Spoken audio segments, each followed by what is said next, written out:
So those are all on this form. And again, Hmm. it's going out within 3 days. It has to be signed to move forward with additional steps in the loan process, underwriting and ordering the appraisal.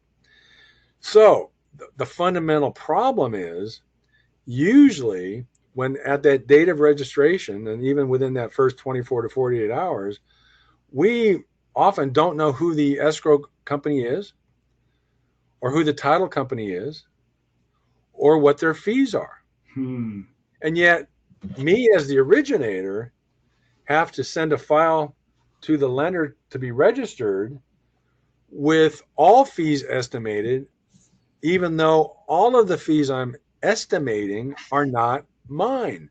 They're Huh. not mortgage works. In fact, that's one point. I'll digress. Everyone watching and listening, we don't charge fees on our mortgage originations ever. We never have in 28 years. We never will. So we have no junk fees at all.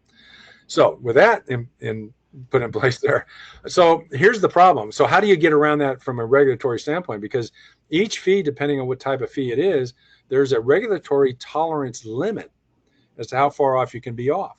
Hmm. Some, like the origination fee, the lender's underwriting fee, no tolerance. You cannot. It has to be exactly what is quoted.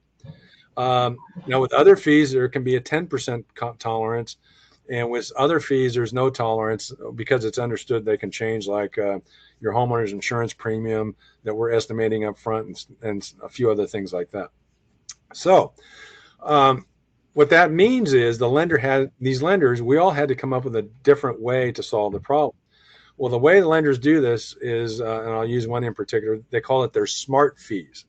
So when we register the file, it'll say, "Do you want to use smart fees?" We say yes. What that does is it populates this loan estimate with basically fees from a predetermined, pre-designed template of fees based on certain loan amount levels and purchase price or home value levels. So Hmm. it's basically just a pre-made set of fees.